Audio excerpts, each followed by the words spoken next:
एक छोटी सी चाल जो आसानी से तोड़ी जा सकती है, केशव ने शांति से कहा और अपने हाथ में ली हुई अरोड़ा तलवार से वार किया। धमाका। शून्य में एक चमकदार तलवार की रोशनी बड़ी ताकत के साथ बाहर निकली। एक बार तलवार निकल जाए तो वह अजेय हो जाता था, लेकिन एक पल में सब कुछ भेदने वाला भाला केशव की तलवार से टकरा गया। स्वर्ण युद्ध कठपुतली अभी बोलने ही वाली थी कि केशव की तलवार उसकी प्रतिद्वंद्वी नहीं हो सकती। उसे कोई आपत्ति नहीं थी तो वो केशव की तलवार का मुकाबला कैसे कर सकती थी।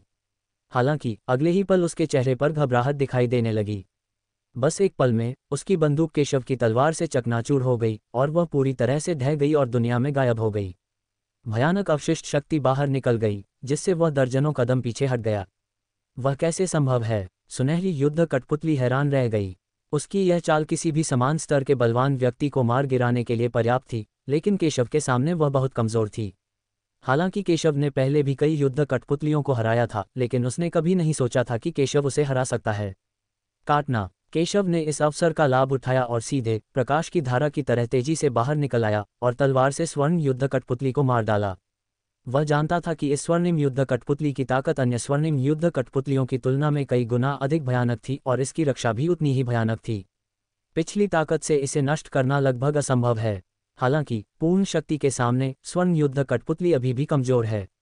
यदि इसकी रक्षा काफी मजबूत है तो केशव इसे टुकड़े टुकड़े करने के लिए एक बहुत शक्तिशाली तलवार का उपयोग करेगा। धमाका। जब स्वर्ण युद्ध कठपुतली ने केशव को उसे मारने आते देखा तो वह भी गुस्से से दहाड़ उठा। इस बच्चे ने उस पर हमला करने की हिम्मत की, कितना घिनौना। ये केशव को कीमत चुकाने के लिए दृढ़ है। धमाका। युद्ध छिड़ गया। दोनों ही मजबूत हैं और उनमें कोई संकोच नहीं है। दोनों आकृतियों ने आकाश और पृथ्वी पर भयंकर युद्ध किया, जिससे आकाश अंधकार में हो गया और सूर्य और चंद्रमा ने अपना प्रकाश खो दिया। लहराते हुए वस्त्र पहने एक आदमी, जिसकी आभा तीक्ष्ण और गौरवपूर्ण थी और जिसकी मुद्रा किसी निर्वासित अमर की तरह बेलगाम थी। उसके हाथ पैरों की हर हरकत के साथ उसकी लंबी तलवार चारों दिशाओं में सीटी बजा रही थी। स्वर्ण युद्ध कठपुतलियों में से एक सबसे मजबूत है और उसकी रक्षा शीर्ष स्तर की है, जो किसी भी तियांगांग योद्धा के साथ प्रतिस्पर्धा करने के लिए पर्याप्त है। जब दोनों में भयंकर लड़ाई हुई तो आप कल्पना कर सकते हैं कि दृश्य कितना भयावह था। इस युद्ध को देखकर मैदान में मौजूद सभी लोग चकित रह गए, मानो वे अमर और देवताओं के बीच पौराणिक युद्ध देख रहे हों। ये सचमुच भयानक था। गर्वित फरिहा भी इस समय चुप था। केशव बहुत शक्तिशाली था। पहले तो उसने सोचा कि हालांकि उसकी तलवारबाजी केशव जितनी अच्छी नहीं है, फिर भी ताकत के मामले में वो केशव से बेहतर है। लेकिन अब उसने यह विचार पूरी तरह से त्याग दिया है। अगर उसे केशव से लड़ना होता तो वह निश्चित रूप से केशव की प्रतिद्वंद्वी नहीं होती। धमाका। इस समय भयंकर युद्ध कर रही स्वर्णिम युद्ध कठपुतली ने जोरदार गर्जना की। बहुत देर तक शत्रु को परास्त न कर पाने के कारण उसका धैर्य जवाब दे गया और उसने अपनी पूरी शक्ति लगा दी।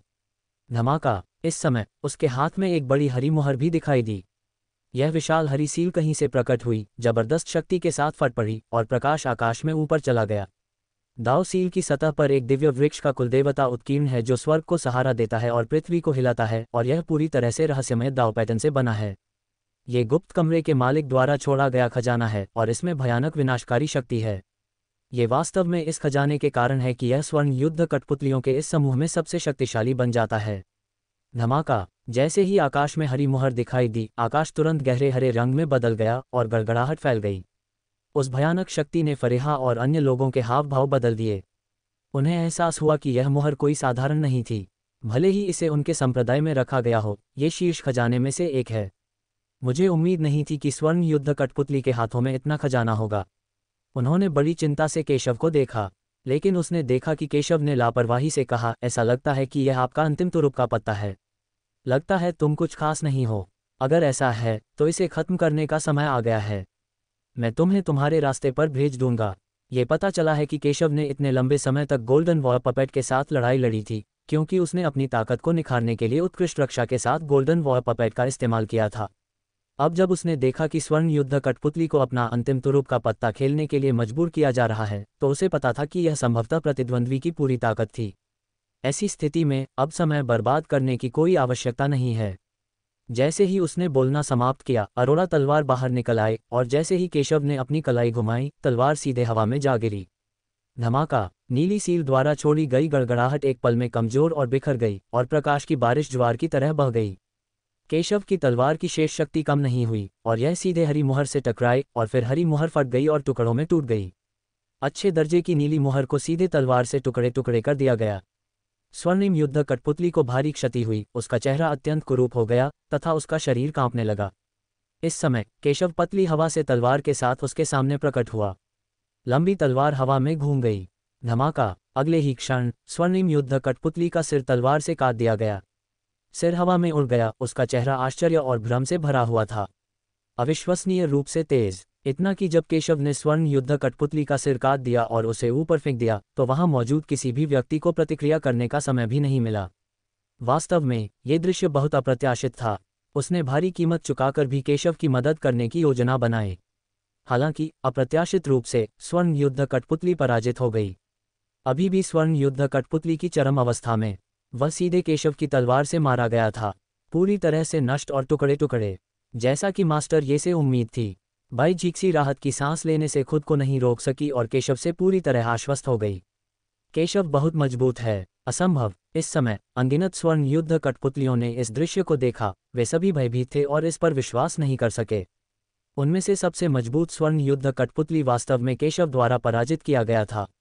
वह कैसे संभव है? अब आपकी बारी है। इसके बाद वे सभी केशव के शब्द सुनकर भयभीत हो गए।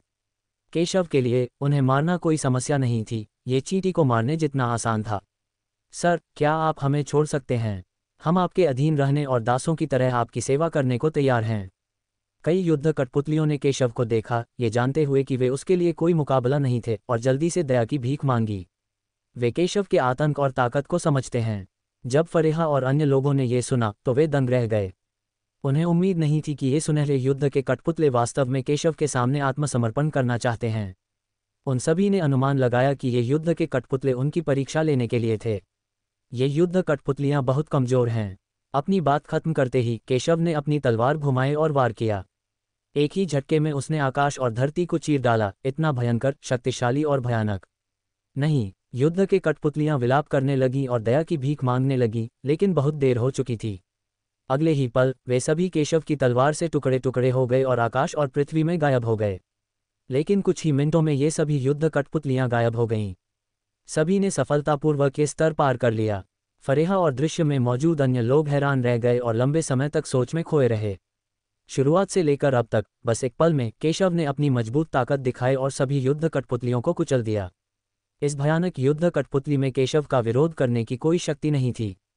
वह कितना ताकतवर है, फरेहा ने खुद से कहा। वह पहले से ही जानती थी कि केशव एक साधारण व्यक्ति नहीं था, लेकिन वह नहीं जानती थी कि केशव कितना मजबूत था।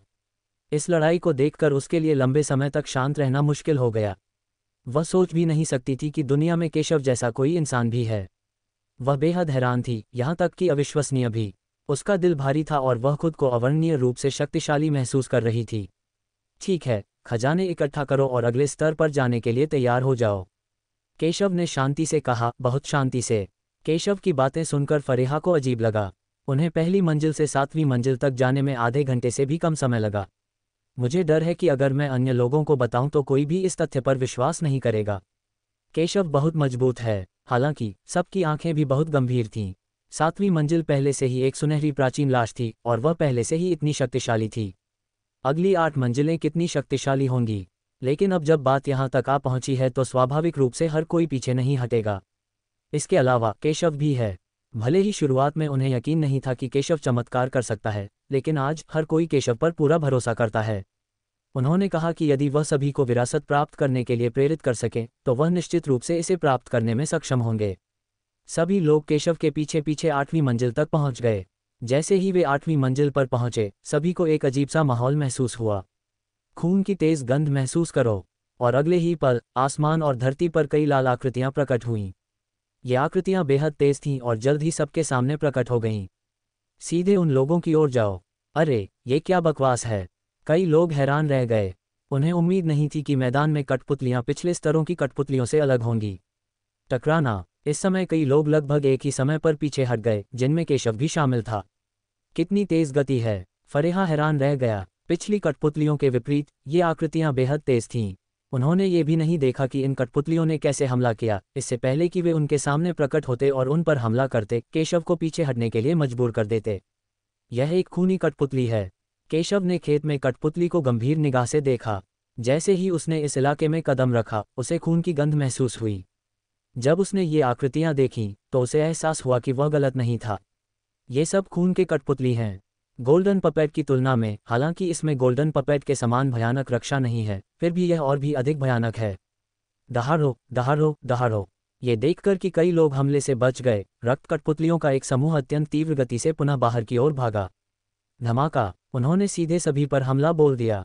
एक मौके से स्वर्ग और पृथ्वी दोनों उड़ गए। Court death. इस समय फरेहा और अन्य लोग होश में आए और कार्रवाई की। यद्यपि रक्त कठपुतलियां काफ़ी शक्तिशाली हैं, फिर भी वे कमज़ोर नहीं हैं। उन्होंने तो ये भी महसूस किया कि ये कठपुतलियां पिछली स्वर्ण कठपुतलियों से कहीं अधिक घटिया थीं। धमाका, निश्चित रूप से उनके हमलों से कई रक्त कठपुतलियों के हमले नष्ट हो गए और उनके शरीर पर बमबारी की गई और एक पल में नष्ट हो गए। वे रक्त के धुंध में बदल गए और आकाश और पृथ्वी पर चारों ओर बिखर गए। सफलता, फरेहा और अन्य लोगों ने उत्साह से कहा, मानो उन्होंने इस स्तर के इतने सरल होने की उम्मीद नहीं की थी। नहीं, सफल होना इतना आसान नहीं है, केशव ने शांति से कहा। निश्चित रूप से अगले ही क्षण उस रक्त कठपुतली का रक्त, जिसे मूल रूप से मार दिया गया था और आकाश और पृथ्वी में बिखरा दिया गया था, वास्तव में पुनः संघनित हो गया। वह पुनः रक्त कठपुतली जैसा दिखने लगा और जब उसने कुछ लोगों को देखा तो उसकी आंखें अत्यंत क्रोधित और जानलेवा हो गईं। अरे, ये क्या हो रहा है? फरेहा और बाकी लोग हैरान रह गए। उन्होंने ऐसा दृश्य पहले कभी नहीं देखा था। क्या ये रक्त कठपुतली वास्तव में ठीक हो गई? क्या ऐसा हो सकता है कि इन रक्त कठपुतलियों को मारना असंभव हो? यदि ऐसा है तो ये रक्त कठपुतलियां पिछली स्वर्ण कठपुतलियों से भी अधिक भयानक हैं। आखिरकार पिछली सुनहरी कठपुतलियों को अभी भी नष्ट किया जा सकता है। जब तक वे सभी नष्ट हो जाएं, तब तक वे स्तर पार कर चुके होंगे। हालांकि नष्ट होने के बाद ये अजीब रक्त कठपुतलियां वास्तव में पुनः संघनित हो गईं। यदि ऐसा है तो वे संभवतः इन रक्त कठपुतलियों को कभी नष्ट नहीं कर पाएंगे, न ही वे स्तर पार कर पाएंगे। इसके अलावा उनकी ताकत सीमित है।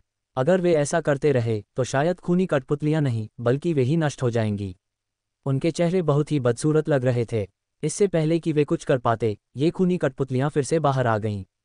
उनकी ताकत और भी भयानक हो गई। उनके दो बड़े हाथ हजारों गुना फैल गए और एक ही समय में केशव की ओर टूट पड़े। उनके दोनों खूनी हाथ उनके शरीर से भी बड़े थे, मानो किसी दैत्य की भुजाएं हों। इन रक्तरंजित कठपुतलियों के सामने उनकी आकृतियां इतनी कमज़ोर थीं कि उनका जिक्र भी नहीं किया जा सकता था। ऐसा लग रहा था जैसे किसी भी क्षण उसे कुचलकर मांस का पेस्ट बना दिया जाएगा। बैंग बैंग बैंग, आकाश और पृथ्वी पर चारों ओर जोरदार शोर था। ये देखकर फरेहा और उसके साथी बिना किसी हिचकिचाहट के अपनी जादुई शक्तियों का उपयोग करते हुए कार्रवाई करने के लिए दौड़ पड़े। गड़गड़ाहट, उनके हाथों से अनगिनत हमले किए गए, लेकिन एक पल में इन रक्त कठपुतलियों को फिर से नष्ट कर दिया गया। उन्हें रक्त धुंध की एक गेंद में उड़ा दिया गया, जो पूरे आकाश और पृथ्वी पर बिखर गया। रक्त कठपुतली एक बार फिर नष्ट हो गई और हर किसी की आंखें अत्यंत गंभीर थीं। अगले ही क्षण आकाश और पृथ्वी पर बिखरा रक्त का कुहासा पुनः एकत्रित होकर रक्त कठपुतलियों का रूप ले लिया। धत्तेरी की, कई लोगों के भाव अत्यंत गंभीर थे। ये वास्तव में सच था। केशव का अनुमान सही था, इन रक्त कठपुतलियों को नहीं मारा जा सकता। आखिर मुझे क्या करना चाहिए? फरेहा भी इस समय थोड़ी घबराई हुई थी। हालांकि वो बहुत मजबूत थी, अगर वो ऐसे ही चलती रही तो शायद थक कर मर जाएगी। आखिर ये रक्तपिपासु अमर हैं और उनकी आध्यात्मिक ऊर्जा सीमित है। अगर वे इसी तरह चलते रहे तो स्वाभाविक रूप से वे टिक नहीं पाएंगे। एक बार असफल होने पर उनके लिए ये कल्पना करना भी मुश्किल है कि परिणाम क्या होगा। फरेहा, दीपिका और अन्य सभी ने केशव को देखा। इस समय उन्हें कोई पता नहीं था कि समस्या को कैसे हल किया जाए और वे केवल यही आशा कर सकते थे कि केशव कोई समाधान ढूंढ सके। आखिरकार केशव ने बहुत सारे चमत्कार किए हैं। दूसरों के पास कोई रास्ता नहीं हो सकता है, लेकिन केशव के पास कोई रास्ता अवश्य होगा। केशव की आंखें गंभीर थीं। वह अपनी चाल चलते हुए सोच रहा था। स्वाभाविक रूप से इन रक्त कठपुतलियों से निपटने का एक तरीका है, लेकिन हमें रक्त कठपुतली की उत्पत्ति का पता लगाना होगा। केशव ने एक कदम आगे बढ़ाया। धमाका, कई खूनी कठपुतलियां केशव की ओर दौड़ीं। केशव ने एक कदम आगे बढ़कर हमला कर दिया। ये रक्त कठपुतलियां तुरंत केशव की तलवार से टुकड़े टुकड़े हो गईं और रक्त धुंध में बदल गईं। लेकिन जल्द ही रक्त की धुंध पुनः घनीभूत हो गई और रक्त कठपुतलियों में बदल गई। उसे मारना असंभव है। केशव का रूप देखकर सभी गंभीर हो गए। क्या ऐसा हो सकता है कि केशव के पास भी उससे निपटने का कोई रास्ता नहीं था? उन्होंने ये भी महसूस किया कि हर बार जब वे किसी रक्त कठपुतली को मारते हैं तो उसकी ताकत और अधिक भयानक हो जाती है। केशव की आंखें शांत थीं, उसने बिल्कुल परवाह नहीं की, लेकिन कदम दर कदम आगे बढ़ा और जो भी रक्त कठपुतली उसे रोकने की हिम्मत करेगी उसे एक ही तलवार से टुकड़े टुकड़े कर दिया जाएगा। केशव जल्द ही मैदान के केंद्र तक पहुंच जाएगा। खून के कठपुतलियों को मानो कुछ सूझ गया हो और अगले ही पल वे सब केशव की ओर दौड़ पड़े। यहाँ तक कि फरेहा और अन्य पर हमला करने वाले खून के कठपुतलियों ने भी अपने आगे के लोगों को छोड़ दिया और केशव की ओर दौड़ पड़े, केशव को आगे बढ़ने से रोकने की कोशिश में। निश्चित रूप से कुछ अजीब बात है। रक्त कठपुतली की उपस्थिति को देखकर केशव ने ठंडी मुस्कान दी।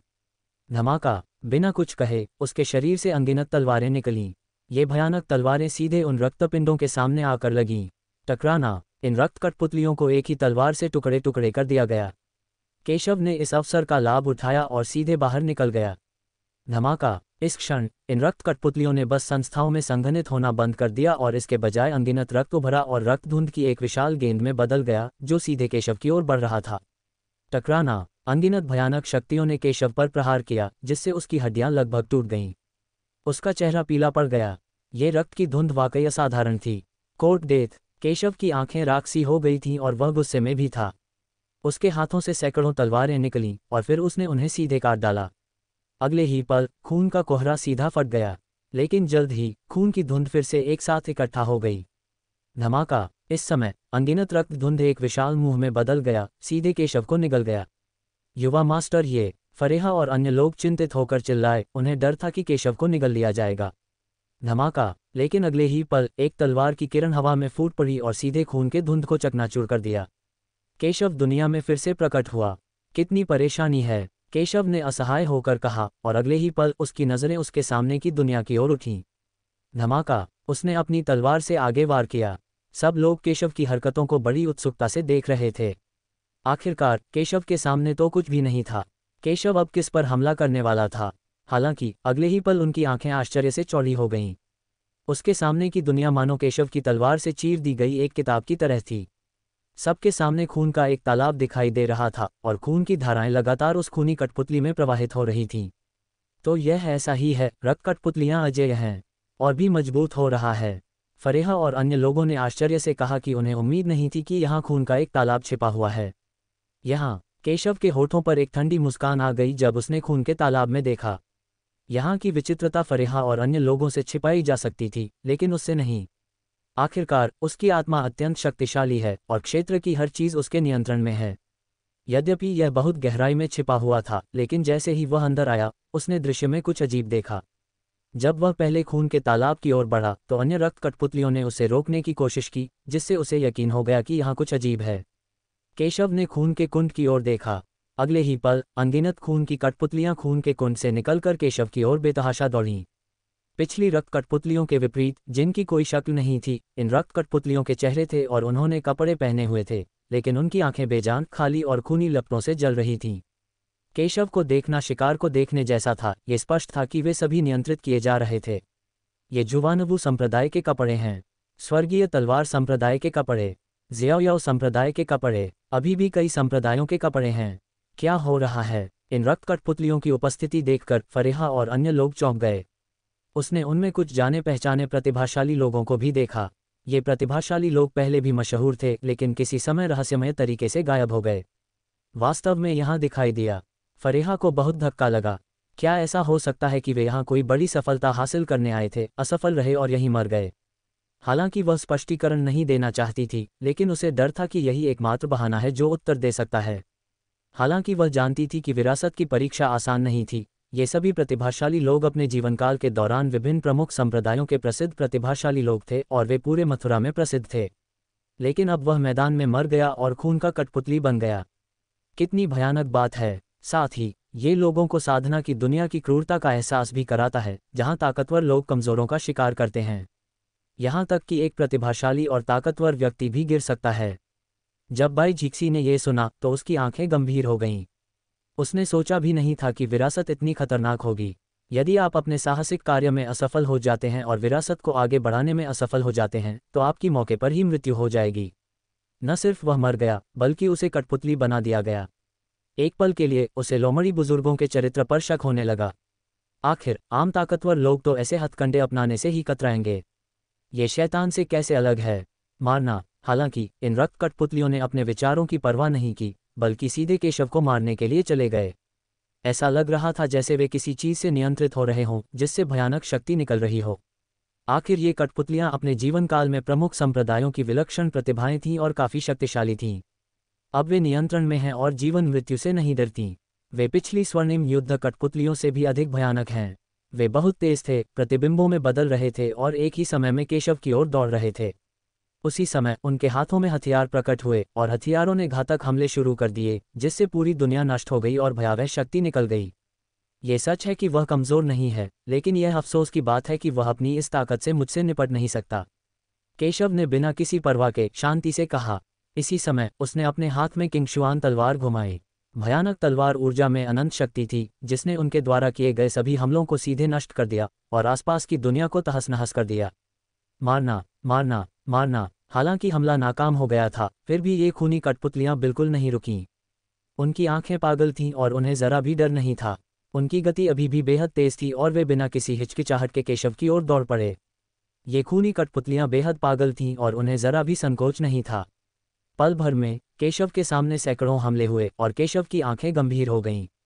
हमला आसान नहीं है, लेकिन यह मुझे मार नहीं सकता। केशव ने उनका हमला देखा, उसका चेहरा शांत रहा, उसने ठंडी सांस ली और अगले ही पल वह आगे बढ़ गया। लेकिन एक क्षण में आकाश और पृथ्वी पर सैकड़ों तलवारें भी प्रकट हुईं।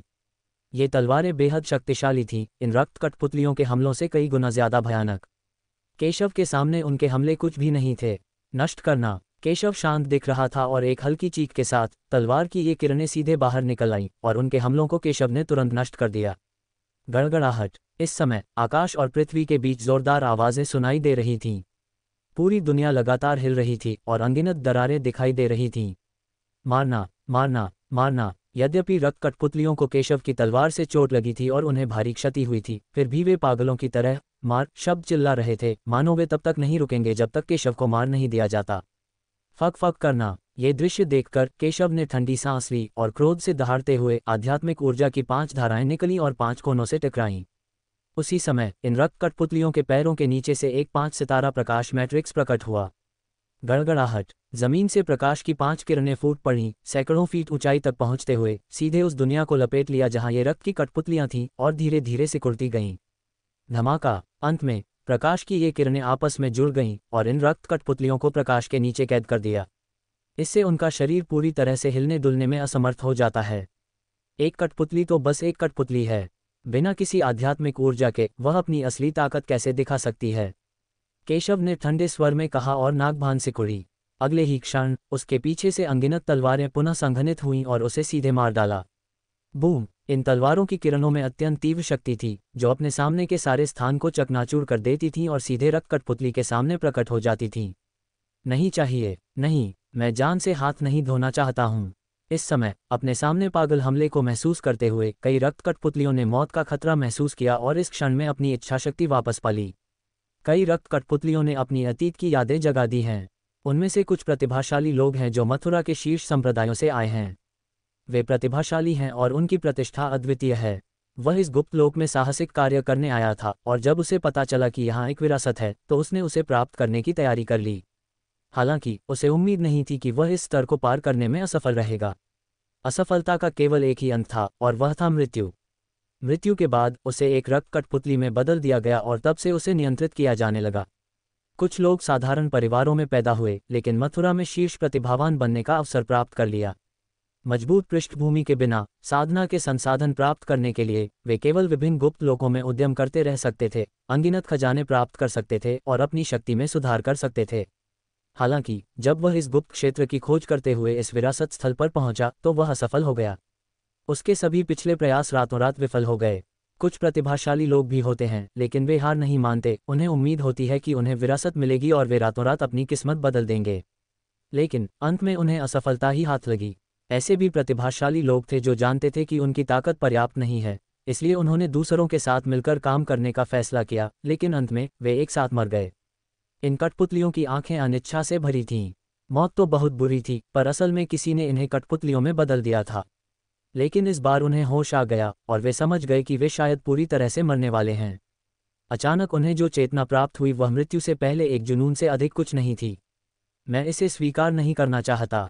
उन्होंने केशव की ओर देखा, उनकी आंखें कृतज्ञता से भरी थीं, आभारी थे कि केशव ने उन्हें उनके दुखों से छुटकारा दिलाने में मदद की। उन्होंने केशव को दोष नहीं दिया।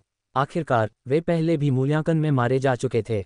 मूल्यांकन में असफल होने का कारण ये था कि वे दूसरों जितने मजबूत नहीं थे। वे कठपुतली बनकर परिष्कृत होना नहीं चाहते थे। वे कठपुतली नहीं बनना चाहते थे। क्योंकि वे कठपुतली बन गए हैं, उन्हें केवल दूसरों द्वारा नियंत्रित किया जा सकता है और वे कभी भी स्वतंत्र नहीं हो सकते। और अब केशव ने उन्हें उनके लिए मुक्त कर दिया है। केशव ने शांति से उनकी ओर देखा। वह उनके दिलों की अनिच्छा और उनके द्वारा किए गए प्रयासों को जानता था। हालांकि यह मार्शल आर्ट की दुनिया है। एक असफलता उनकी मार्शल आर्ट यात्रा को समाप्त कर देगी। उनके लिए वह केवल यही कर सकता है कि उन्हें मुक्त कर दे और उन्हें पुनर्जन्म के मार्ग पर चलने दे। गड़गड़ाहट। अगले ही पल अनगिनत तलवारें निकलीं और उनकी छाती में घुस गईं। अगले ही पल उनके शरीर शून्य में बदल गए। यात्रा सुरक्षित हो। केशव ने उनकी ओर देखा और कहा कि वह जानता था कि ये सभी प्रतिभाशाली लोग मार्शल आर्ट के लिए कड़ी मेहनत करने वाले लोग थे और वे उससे बदतर नहीं थे। धमाका। जिस क्षण तलवार की रोशनी ने उन्हें मार डाला, आकाश और पृथ्वी से एक बड़ी गर्जना हुई। आह, लानत है लड़के! दहाड़ सुनकर फरेहा और अन्य लोग चौंक गए। कौन बोल रहा था? अब बाहर आओ। अगर तुम अभी भी खून के तालाब में छिपे हो तो मैं तुम्हें बाहर निकाल दूंगा। केशव ने रक्त के कुंड की दिशा में देखते हुए शांति से कहा। वास्तव में वह पहले से ही मैदान में मौजूद विचित्रता के बारे में जानता था। हे लड़के, चूंकि तुम मौत की तलाश में हो, मैं तुम्हारी इच्छा पूरी करूंगा। केशव की बातें सुनकर खून के कुंड से एक डरावनी और भयावह हंसी आई। आवाज बेहद ठंडी और भावशून्य थी। उसी समय इस क्षण संपूर्ण विश्व उदास हो गया तथा आकाश और चारों ओर सब कुछ काले बादलों से ढक गया। लेकिन एक क्षण में ही संपूर्ण विश्व अंधकार में डूब गया, मानो अंतहीन अंधकार ने उसे निगल लिया हो। बेटे, मैंने कभी नहीं सोचा था कि तुम्हारे जैसी एक साधारण सी सोने की चींटी इतनी दूर तक जा सकती है, मेरे अनगिनत रक्त कठपुतलियों को नष्ट कर सकती है और यहाँ तक कि उस रक्त कठपुतली को भी मार सकती है जिसे मैंने बड़ी मेहनत से परिष्कृत किया था। तुम ठीक हो, ठीक हो।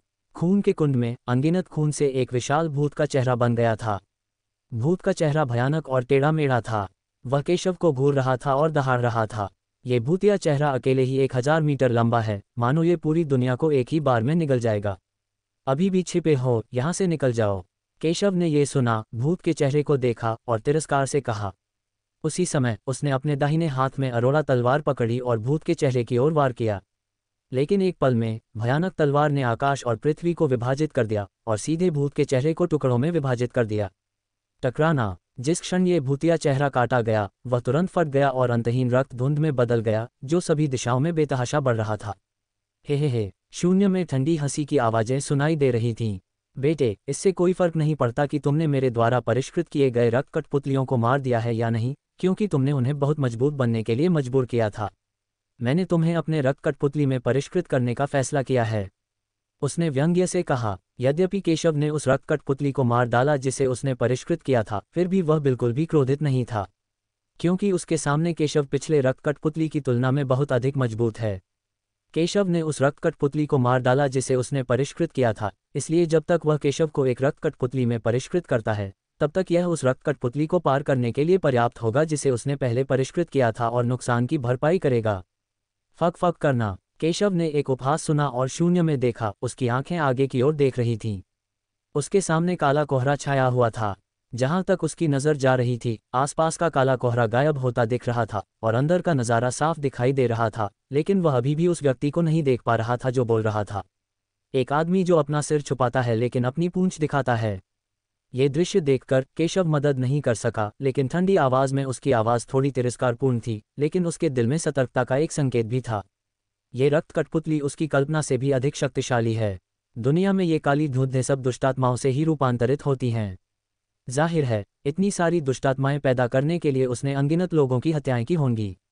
लेकिन फिर भी दूसरा पक्ष खुद को प्रकट करने के लिए तैयार नहीं था, इसलिए नहीं कि वह केशव से डरता था, बल्कि इसलिए कि वह सतर्क था। ऐसे सतर्क और रक्षात्मक व्यक्ति के लिए यदि वह बाहर आने से इनकार करता है तो उसे बाहर आने के लिए मजबूर करना थोड़ा परेशानी भरा होगा। चूंकि तुम बाहर आने से इनकार कर रहे हो, इसलिए मैं तुम्हें बाहर आने के लिए मजबूर करूंगा। मैं देखना चाहता हूं कि तुम कितनी देर तक छिप सकते हो।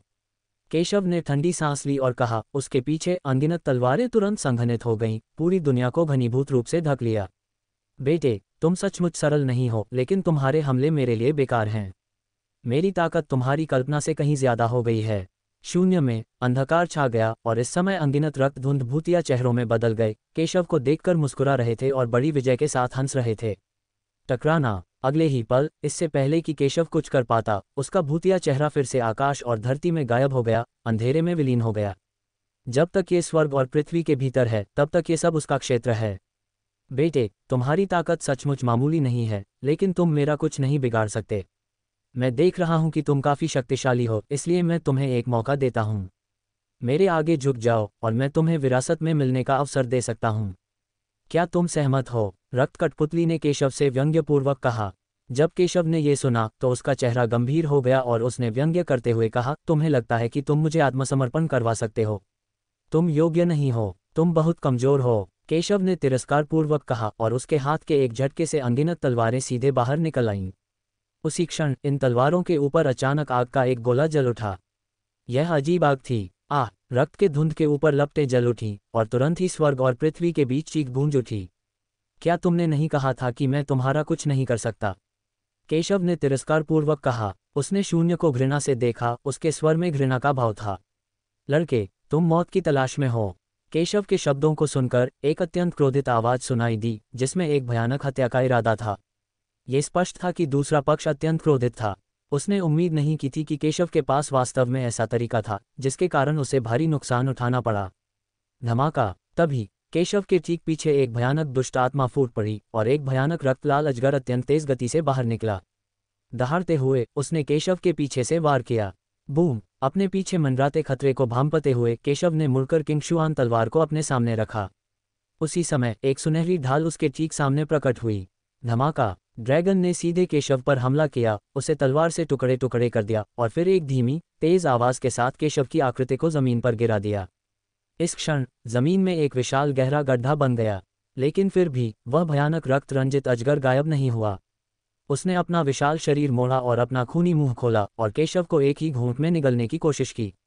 Court death! केशव ने ठंडी आवाज में चिल्लाया, एक कदम आगे बढ़ा और किंगशुआन तलवार से वार किया। तलवार की तेज रोशनी फैल गई और पल भर में उसने सीधे रक्त ड्रैगन को चीरकर विस्फोट कर दिया, जिससे वह तुरंत नष्ट हो गया। क्या आप इतना ही कर सकते हैं? केशव ने तिरस्कारपूर्वक कहा। परवाह नहीं, बेटा, तुम बहुत अच्छे हो। मैं सचमुच तुम्हें और भी ज्यादा पसंद करने लगा हूँ। तुम कठपुतली बनाने के लिए बिल्कुल सही चीज हो। मुझे तुम्हारा शरीर चाहिए। शून्य में उसने केशव के शब्द सुने, लेकिन वह नाराज नहीं हुआ और व्यंग्यात्मक लहजे में बोला, इस संसार में वह स्वामी है। केशव के पास केवल एक ही रास्ता है, मौत। हाँ, केशव ने ये सुना और उपहास किया। तो फिर देखते हैं, क्या मैं तुम्हें मार डालूंगा या तुम मुझे कठपुतली बना सकते हो? केशव ने व्यंग्यात्मक ढंग से कहा। बेटा, क्या तुम सचमुच सोचते हो कि मैं तुमसे डरता हूँ? आपकी ताकत वास्तव में कमजोर नहीं है, लेकिन बस इतना ही, और मेरी ताकत आपकी कल्पना से कहीं परे है। शून्य में एक आवाज गूंजी। अगले ही पल केशव द्वारा मूल रूप से मारे गए अनगिनत रक्त कठपुतलियों का रक्त धुंध एक साथ मिलकर केशव के सामने 4 विशाल आकृतियां बन गईं। इनमें से प्रत्येक आकृति में आधे चरण के पवित्र मार्शल क्षेत्र की शक्ति थी। उसका पूरा शरीर भयानक शक्ति से भरा हुआ है। क्या आप इसी पर भरोसा करते हैं? केशव ने चारों कठपुतलियों को गंभीर नजर से देखा। मुझे उम्मीद नहीं थी कि दूसरी पार्टी वास्तव में आधे कदम के सेंट मार्शल दायरे में 4 रक्त कठपुतलियों को संघनित कर सकती है। अपनी ताकत के साथ उसके लिए हाफ स्टेप सेंट मार्शल दायरे में अकेले एक रक्त कठपुतली का सामना करना कोई समस्या नहीं थी, लेकिन हाफ स्टेप सेंट मार्शल दायरे में एक साथ 4 रक्त कठपुतलियों का सामना करना, भले ही इन रक्त कठपुतलियों में कोई चेतना न हो, उसने बिल्कुल भी लापरवाह होने की हिम्मत नहीं की। बेटे, ये दुनिया मेरी जमीन है। तुम मर चुके हो। तुम्हारे मरने के बाद मैं तुम्हें अपने खून का कठपुतली बना दूंगा। अपने आखिरी जीवन का आनंद लो। शून्य में दूसरे पक्ष ने व्यंग्यात्मक रूप से केशव से कहा। धमाका! अगले ही पल 4 रक्त कठपुतलियां एक साथ केशव की ओर दौड़ीं, एक ही समय पर हमला किया, केशव को भागने से रोकने के लिए उसे घेर लिया। बूम! 4 भयानक हमले एक साथ केशव की ओर हुए। केशव का चेहरा गंभीर था। वह एक कदम उछलकर खड़ा हो गया और चारों रक्त कठपुतलियों के संयुक्त हमले से बच गया। Court death! केशव ने ठंडे स्वर में कहा और उसी समय उसने हजारों तलवारों को संघनित किया और सीधे मार डाला।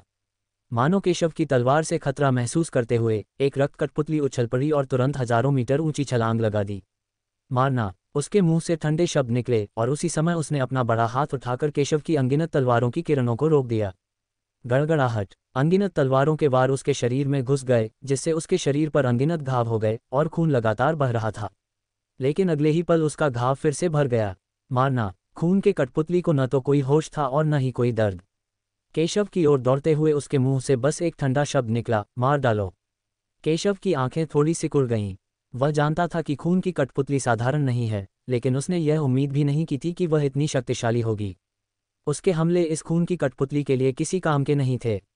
काटना। केशव ने बिल्कुल भी संकोच नहीं किया, अपना हाथ उठाया और अपनी तलवार को रक्त कठपुतली की ओर घुमाया। एक तलवार तुरंत शून्य को चीरती हुई निकली। टकराना। भयानक तलवार की ऊर्जा सीधे रक्त कठपुतली के सामने गिरी। रक्त कठपुतली ने पहले की तरह केशव की तलवार का प्रतिरोध करने की कोशिश की, लेकिन पल भर में ही वह तलवार से कटकर हजारों मीटर पीछे की ओर उड़ गया। उसकी छाती में एक बड़ा छेद हो गया। मारना। हालांकि इतनी चोटों के बावजूद इस खूनी कठपुतली को अभी भी होश नहीं आया था। उसने एक बेहद ठंडे शब्द में कहा, मार डालो, और बिना किसी जीवन मृत्यु के भय के पागलों की तरह केशव की ओर दौड़ा। लेकिन एक पल में रक्त कठपुतली फिर से केशव की ओर दौड़ी और उस पर सीधे हमला कर दिया। गड़गड़ाहट। उसी समय बाकी 3 रक्त कठपुतलियां भी पीछे नहीं हटीं। इसी समय उन्होंने एक साथ हमला किया और केशव को घेर लिया। 4 रक्त कठपुतलियां जो एक पवित्र योद्धा बनने से आधे कदम दूर थीं, इस समय सिर्फ केशव से निपटने के लिए सेना में शामिल हो गईं। धमाका। जैसे ही रक्त कठपुतली ने कार्रवाई की, पूरी दुनिया उसके प्रहार से पूरी तरह तबाह हो गई। उस भयानक शक्ति ने तुरंत केशव को पूरी तरह से घेर लिया, जिससे उसे बचने का कोई मौका नहीं मिला। टकराना। इस समय केशव का शरीर भी तुरंत नीचे गिर गया और जमीन पर जोर से गिरकर एक बहुत बड़ा गहरा गड्ढा बन गया। ये महल पुनर्तः कठोर आध्यात्मिक पत्थर से बना है। ये तथ्य कि इतना बड़ा गहरा गड्ढा बनाया गया था, ये दिखाने के लिए पर्याप्त था कि रक्त कठपुतली कितनी शक्तिशाली थी। बेटे, जब तुम मुझे उकसाते हो तो यही होता है। शून्य में आवाज ने इस दृश्य को देखा और तिरस्कार के साथ कहा। केशव को बिल्कुल भी गंभीरता से नहीं लिया। युवा मास्टर, ये दृश्य देखकर फरेहा और अन्य लोगों के चेहरे के भाव बदल गए। वे चिल्लाए और चिंतित भाव से केशव की ओर देखने लगे। वे सभी जानते थे कि 4 अर्धचरणीय संत मार्शल रक्त कठपुतलियों का संयुक्त आक्रमण कितना शक्तिशाली था। अगर कोई सच्चा अर्धचरणीय संत मार्शल योद्धा भी इन 4 रक्त कठपुतलियों का सामना करता तो भी वह गंभीर रूप से घायल हो जाता, अगर उसकी मृत्यु नहीं होती। उनके चेहरे बहुत बदसूरत लग रहे थे। वे जानते थे कि रक्त कठपुतली कितनी शक्तिशाली थी, लेकिन वे समझते थे कि अगर उन्होंने कार्रवाई की तो न केवल वे केशव को बचाने में विफल रहेंगे, बल्कि वे केशव को भी नीचे खींच लेंगे। लेकिन अगर वे केशव की मदद नहीं करते तो वे बस केशव पर हमला होते हुए देखते रह जाएंगे और कुछ भी करने में असमर्थ हो जाएंगे। अगर अंत में केशव हार गया तो शायद वे भी यहीं मर जाएंगे। वे नहीं जानते कि अब क्या करें। एक पल के लिए सभी ने खुद को दोषी ठहराया कि वे केशव की मदद करने के लिए पर्याप्त मजबूत नहीं थे और केवल केशव को नीचे खींच सकते थे। चिंता मत करो, मुझे आप पर विश्वास है, सर। हालांकि रूपाली और बाकी लोग थोड़े चिंतित दिख रहे थे, फिर भी उन्हें केशव पर पूरा भरोसा था। उन्हें विश्वास था कि केशव को कुछ नहीं होगा। निश्चित ही अगले ही क्षण पूरे विश्व से एक जोरदार आवाज आए और आकाश और पृथ्वी का रंग अचानक बदल गया। Boom boom boom. धमाका। अगले ही क्षण दर्जनों विशाल आध्यात्मिक ऊर्जा स्तंभ जमीन से उठे और इन आध्यात्मिक ऊर्जा स्तंभों की सीमा में संपूर्ण विश्व आ गया। क्या चल रहा है? फरेहा, बाईजीक्सी और अन्य लोग बहुत आश्चर्यचकित थे और समझ नहीं पा रहे थे कि क्या हो रहा है। हाँ, युवा स्वामी। रूपाली की आंखें खुशी से भर गईं। वह जानती थी कि क्या हुआ था। ये युवा मास्टर ही होगा जिसने कार्रवाई की। ये केशव एक संरचना का प्रदर्शन कर रहा है। धमाका। इन दर्जनों आत्मा स्तंभों की व्यवस्था केशव ने की थी। अरे, यह क्या है? निश्चित रूप से जब शून्य में स्थित आकृति ने इन दर्जनों आत्मा स्तंभों को देखा तो उसकी अभिव्यक्ति में भारी परिवर्तन आया और उसका चेहरा अत्यंत बदसूरत लगने लगा। उसे स्पष्ट रूप से एक बहुत बड़ा खतरा महसूस हुआ। उसे तो ये भी पता नहीं था कि कब किसी ने यहाँ ये संरचना स्थापित कर दी थी। यह उसी पर निर्देशित है। कौन है भाई? जैसे ही उसने बड़े गड्ढे को देखा, उसकी आंखें तुरंत बदसूरत हो गईं। क्या वह बच्चा है? लेकिन ये कैसे संभव है? उस बच्चे को अभी भी अपने 4 खून के कठपुतलों के खिलाफ लड़ना था। उसके पास इतनी ऊर्जा कैसे थी कि वह एक ऐसी संरचना स्थापित कर सके जिसके बारे में वह भी नहीं जानता था कि वह उसकी नाक के नीचे है। अगले ही क्षण जमीन से एक आकृति उभरी, शून्य में खड़ी। उसके कपड़े थोड़े अस्त व्यस्त और फटे हुए थे। यह मास्टर ये है। वह सचमुच ठीक है। बाईजीशी, फरेहा और अन्य लोग हैरान रह गए।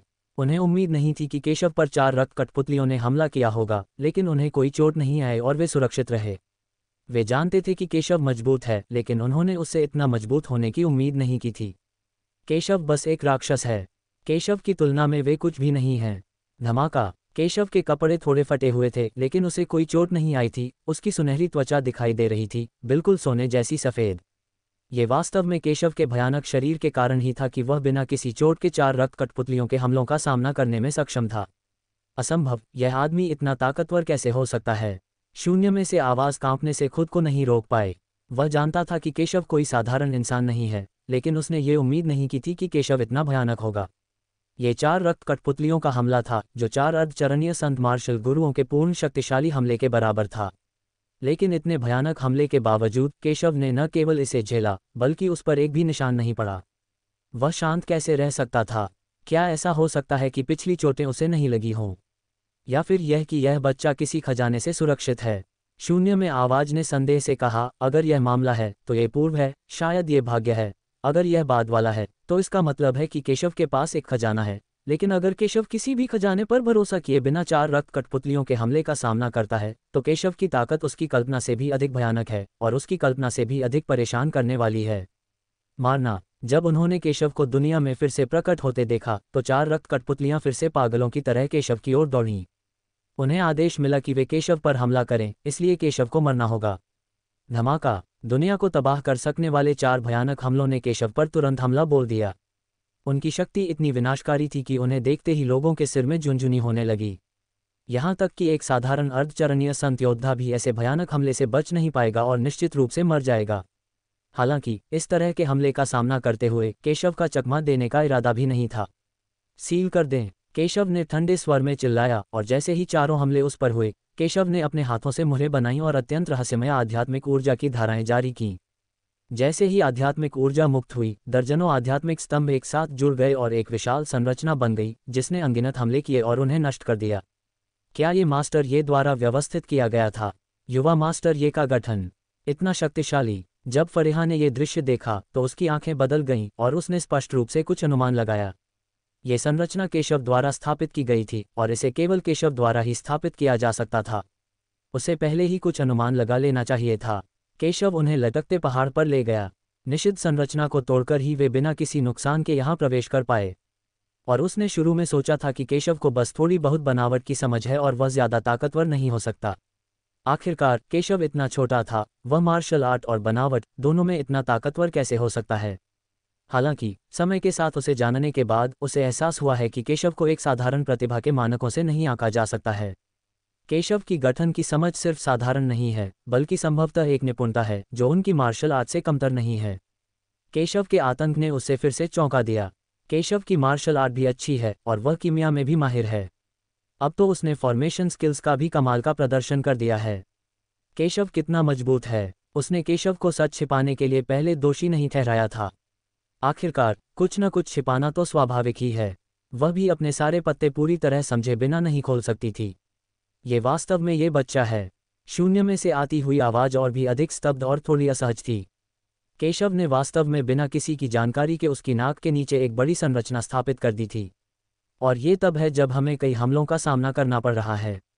उसने अपने दैनिक जीवन में ऐसा राक्षस कभी नहीं देखा था। सील कर दें, केशव ठंडे स्वर में चिल्लाया। उसी समय अनगिनत रक्त कठपुतलियां समूह से बाहर निकलीं और चारों रक्त कठपुतलियों को मार डाला। धिक्कार है, इस आदमी ने वास्तव में मेरे रक्त कठपुतलियों से निपटने के लिए रक्त कठपुतलियों को तैनात करने के लिए रक्तपूल की ऊर्जा का उपयोग किया। शून्य में से आवाज थोड़ी घबराई हुई थी। जाहिर है किसी को उम्मीद नहीं थी कि केशव अपने खूनी कठपुतली से निपटने के लिए रक्तकुंड की शक्ति का इस्तेमाल करेगा। केवल वही रक्तकुंड में ऊर्जा को नियंत्रित कर सकता है और लगातार रक्त कठपुतलियों को तैनात कर सकता है। लेकिन अब एक और व्यक्ति है। उसने उम्मीद नहीं की थी कि केशव ने वास्तव में सुराग देखा और रक्तपूल की शक्ति का उपयोग करना शुरू कर दिया। केशव ने अपने रक्तपूल का उपयोग गठन के केंद्र और ऊर्जा को बनाने के लिए किया और इसे एक बड़े गठन में व्यवस्थित किया। केशव ने दुनिया को तिरस्कार भरी नजरों से देखा और भाले से अपनी ढाल पर वार किया। क्या उसे रक्तकुंड की ऊर्जा पर निर्भर होकर रक्त कठपुतलियों का इंतजाम करना पसंद नहीं? तो फिर उसे भी यही सब चखा दो। धमाका। अनगिनत रक्त कठपुतलियां पागलों की तरह बाहर निकलीं और वे प्रतिद्वंद्वी द्वारा तैनात रक्त कठपुतलियों से भी अधिक शक्तिशाली थीं। आखिरकार केशव कठपुतली कला में भी निपुण है। उनकी नज़र में दूसरे पक्ष के तरीके उल्लेख करने लायक नहीं थे। ये तो गुवान गोन के सामने अपनी तलवार दिखाने जैसा था। गड़गड़ाहट। अनगिनत रक्त कठपुतलियों ने 4 रक्त कठपुतलियों पर हमला किया। ये 4 रक्त कठपुतलियां कमजोर नहीं हैं, बल्कि उनकी शक्ति का स्रोत रक्तकुंड है। अब चूंकि उनकी अधिकांश ऊर्जा केशव द्वारा संघनित रक्त कठपुतलियों द्वारा छीन ली गई है, इसलिए उनकी शक्ति स्वाभाविक रूप से बहुत कमजोर हो गई है और पहले से कहीं कम हो गई है। लानत है, बस गाढ़ा करो। शून्य में से आती आवाज में घबराहट का संकेत था और वह लगातार हमला कर रही थी, चारों रक्त कठपुतलियों को मजबूत बनाने की कोशिश कर रही थी और फिर केशव से निपटने की कोशिश कर रही थी। हालांकि वह ये जानकर भयभीत हो गया कि सत्ता के लिए केशव के साथ प्रतिस्पर्धा करना उसकी क्षमता से परे था। केशव ने बहुत अधिक ऊर्जा ले ली। धमाका। केशव ने दूसरे पक्ष को तिरस्कार भरी नजरों से देखा। उसने जो रक्त कठपुतलियां तैयार की थीं, वे उन्मत्त होकर हमला कर रही थीं। न सिर्फ उनकी संख्या बहुत ज्यादा थी, बल्कि उनकी ताकत भी प्रभावशाली थी। सबकी नजरों में एक रक्त कठपुतली पल भर में ही नष्ट हो गई। लगभग उसी समय उसका मांस और रक्त नंगी आंखों से दिखाई देने वाली गति से ढहकर राख में बदल गया। टकराना। हालांकि कुछ ही सांसों के बाद रक्त की एक कठपुतली गिर पड़ी और अंतहीन रक्त धुंध में गायब हो गई। गर्जन। और यह सब तो बस शुरुआत है। केशव द्वारा परिष्कृत रक्त कठपुतली पागल और भयानक है, दूसरे पक्ष द्वारा परिष्कृत रक्त कठपुतली की तुलना में कई गुना अधिक मजबूत है। कठपुतली कला में उसके साथ प्रतिस्पर्धा करने के लिए दूसरा पक्ष कम से कम इतना योग्य तो नहीं है, क्योंकि प्रतिद्वंद्वी कठपुतली द्वारा नियंत्रित कठपुतली बिल्कुल नहीं है। केशव ने इस दृश्य को घृणा से देखा, लेकिन एक पल में एक अन्य रक्त कठपुतली पर केशव की रक्त कठपुतली ने हमला किया और अंततः नष्ट हो गई और मौके पर ही मर गई। मांस और रक्त खून के तालाब में बदल गए, जिससे पृथ्वी जंग खा गई। ये हाफ सटेप सेंट मार्शल दायरे में एक रक्त कठपुतली है, लेकिन केशव के सामने। रक्त कठपुतली को नष्ट करने के बाद केशव द्वारा परिष्कृत रक्त कठपुतली ने शेष रक्त कठपुतलियों को मारना शुरू कर दिया। यदि वे ऐसा करते रहे तो इन रक्त पिपासुओं के पास बचने का केवल एक ही रास्ता होगा, मौत। जैसी कि उम्मीद थी, एक पल से भी कम समय में पूरी प्रक्रिया चंद सांसों से भी कम समय में पूरी हो गई। ये चार अत्यंत शक्तिशाली रक्तपिंड, जिनकी शक्ति किसी अर्धचरणीय पवित्र योद्धा के बराबर थी, उसी क्षण पूरी तरह से ढह गए और नंगी आंखों से दिखाई देने वाली गति से राख में बदल गए। मूल रूप से इन रक्त कठपुतलियों के पास अभी भी ठीक होने का मौका था, ठीक पहले की तरह, लेकिन केशव द्वारा रक्तपूल की ऊर्जा छीन लेने के बाद यह उनके लिए फिर से ठीक होने के लिए पर्याप्त नहीं था। अच्छी चाल। फरेहा और अन्य लोग प्रशंसा करने से खुद को रोक नहीं सके। उन्होंने स्पष्ट रूप से केशव के तरीकों को समझ लिया था, और इससे भी महत्वपूर्ण बात यह है कि यदि आपके पास ऐसे साधन भी हों, तो भी आपको प्रतिद्वंद्वी से ऊर्जा छीनने के लिए पर्याप्त मजबूत होना चाहिए। यदि वे पहले केशव के बारे में चिंतित थे, तो वे इस समय केशव के बारे में चिंतित नहीं थे। केशव बहुत शक्तिशाली है और इतना स्मार्ट। इतने कम समय में प्रतिद्वंद्वी से निपटने के लिए उसी तरीके का उपयोग करने के बारे में सोचना कितनी चतुराई भरी बात है। लानत है, बच्चे, तुम मौत की तलाश में हो। इस समय रक्तपूल की अधिकांश ऊर्जा केशव द्वारा छीन ली गई थी और शून्य में आवाज पूरी तरह से घबरा गई थी, क्योंकि वह जानता था कि उसकी सबसे बड़ी निर्भरता रक्तकुंड पर है। जब तक उसके पास रक्तकुंड की ऊर्जा है, वह इस दुनिया का स्वामी रहेगा। लेकिन केशव ने जलाऊ लकड़ी को उसके स्रोत से ही काट दिया। वह छिपता रहा, और जब खून का तालाब पूरी तरह से केशव के कब्जे में आ गया, तो उसके पास मौत के अलावा कोई रास्ता नहीं बचा। उसे मजबूरन केशव के सामने आना पड़ा और उससे व्यक्तिगत रूप से निपटना पड़ा। केशव को नष्ट करके ही यह सब खत्म हो सकता है। इसलिए अगले ही पल स्वर्ग और पृथ्वी के बीच एक भयानक आभा फूट पड़ी और खून की एक किरण आकाश में सीधे बादलों में जा गिरी। टकराना। जिस क्षण ये रक्त प्रकाश बाहर निकला, केशव द्वारा नियंत्रित सभी रक्त कठपुतलियां इस क्षण सीधे टूट गईं, शून्य में बदल गईं और गायब हो गईं। गड़गड़ाहट। 9 स्वर्गों के ऊपर गड़गड़ाहट की आवाज लगातार सुनाई दे रही थी, जो आकाश और पृथ्वी पर गूंज रही थी, मानो गड़गड़ाहट हो। क्या चल रहा है? क्या हुआ? कितनी भयानक दुष्ट आत्मा है? गुप्त क्षेत्र में अनगिनत प्रतिभाशाली लोगों ने इस भयानक आभा को महसूस किया और डर के मारे कहने से खुद को नहीं रोक सके। यह आभामंडल इतना प्रबल है कि वे इसे सहन नहीं कर सकते।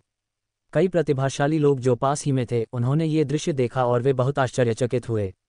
ये केशव और अन्य लोग हैं। वे जानते थे कि केशव और उसके आदमी घाटी की गहराई में घुस आए थे, और इस समय जो भयानक आभा फैली थी, वह संभवतः केशव और उसके आदमियों के कारण ही थी। मुझे उम्मीद नहीं थी कि केशव और अन्य लोग इतनी भयानक मुसीबत में पड़ जाएंगे। अगले ही पल वे घाटी की गहराइयों को चमकती आंखों से देख रहे थे। उनके पास अंदर घुसने का कोई रास्ता नहीं था, लेकिन उन्हें आपदा से बचने की उम्मीद नहीं थी। यद्यपि केशव और उसके साथी घाटी में घुस गए, लेकिन वे वहां मर सकते थे।